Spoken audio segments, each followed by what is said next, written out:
लेंगे। फिलहाल के लिए शुक्रिया। चलिए आगे बढ़ते हैं। प्रधानमंत्री मोदी कल मंडी के दौरे के जरिए हिमाचल में बीजेपी के लिए चुनावी शंखनाद करने जा रहे हैं। इसके जवाब में कांग्रेस भी अपनी तैयारियों में जुट गई है। सूत्रों के मुताबिक कांग्रेस की ओर से राष्ट्रीय महासचिव प्रियंका गांधी मोर्चा संभाल सकती हैं।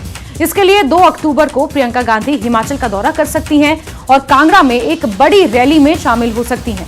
राहुल गांधी के भारत जोड़ो यात्रा में व्यस्त होने की वजह से प्रियंका को हिमाचल में प्रचार की कमान मिल सकती है। इसके लिए दिल्ली से कांग्रेस की एक टीम हिमाचल भी जल्द आने वाली है। और सहयोगी विचित्र लगातार फोन लाइन पर हमारे साथ मौजूद हैं।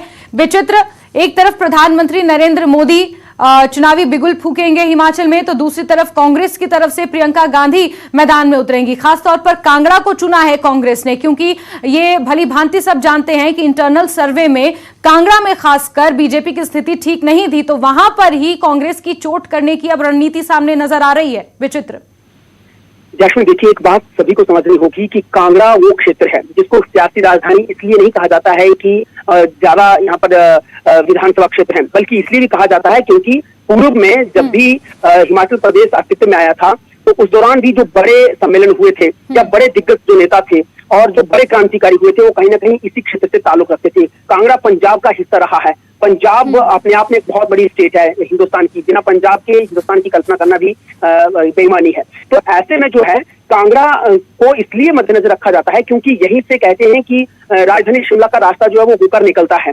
और अगर बात रही भारतीय जनता पार्टी की या बात रही कांग्रेस पार्टी की, तो इन दोनों ही पार्टियों का जो फोकस हमेशा से जो वो कांगड़ा पर रहता है। हाँ, बीते कुछ टाइम से जो है जो यहाँ पर बड़े प्रोजेक्ट थे उन पर काम नहीं हो पाया है और काम किया तो जाता रहा है, लेकिन उसको और प्रोग्रेस नहीं मिल पाई है। तो उसके मद्देनजर जो है वो कहीं ना कहीं अब कांग्रेस ये समझती है कि कांगड़ा पर फोकस करना बहुत जरूरी है, क्योंकि यहीं पर कमजोर कड़ी भारतीय जनता पार्टी की पूर्व में देखने को मिली है। तो इसलिए यही वजह है कि अगर विजय संकल्प रैली के जरिए खुद प्रधानमंत्री नरेंद्र मोदी जो है वो सीएम सिटी मंडी से अगर शुरुआत कर रहे हैं चुनावी शंखनाद की, तो अब कहीं ना कहीं कांग्रेस आलाकमान भी चाह रही है कि हिमाचल प्रदेश में अगर कहीं से शुरुआत करनी है तो वो कांगड़ा ही क्षेत्र है। तो इसलिए यही वजह है कि जो हमारे सियासी जो सूत्र हैं उनसे ये खबर मिल रही है कि बहुत जल्द जो है यहाँ पर खुद कमान जो है प्रियंका गांधी संभाल सकती है और 2 अक्टूबर की बाकायदा उन्होंने तारीख बताई है। एक बात यहाँ पर समझनी होगी, बीजेपी ने अपने तमाम स्टार प्रचारकों की सूची औपचारिक तरीके से नहीं लेकिन अनौपचारिक तरीके से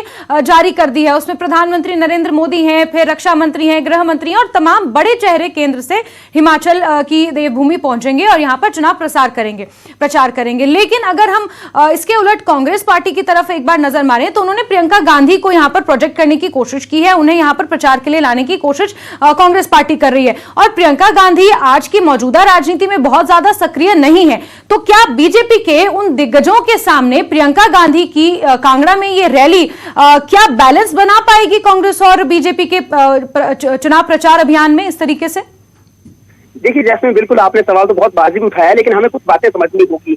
जिन जो स्टार प्रचारक हैं उनकी सूची जो आपने गिनवाई है कि अनौपचारिक तरीके से यहाँ पर कांगड़ा या हिमाचल प्रदेश में प्रचार प्रसार कर रहे हैं, तो क्या इनके बैलेंस कर पाएंगे? तो वैसे भी देखना होगा कि कांग्रेस पार्टी में अब प्रधानमंत्री स्तर का कद का कोई कौन नेता है जो जिनको कहा जाता है वो तो भारत जोड़ो यात्रा में लगे हुए हैं, हालांकि उनका भी कद जो है वो भारतीय जनता पार्टी बिल्कुल मानने को तैयार नहीं है। और खुद कांग्रेस पार्टी में उनकी क्या स्थिति है ये वो खुद जानते हैं इंटरनल तरीके से।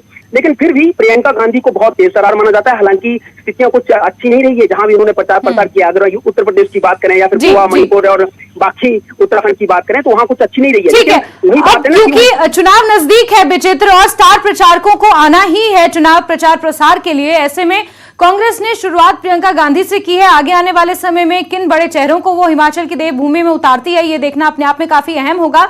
विचित्र, तमाम जानकारियों के लिए आपका बहुत बहुत शुक्रिया।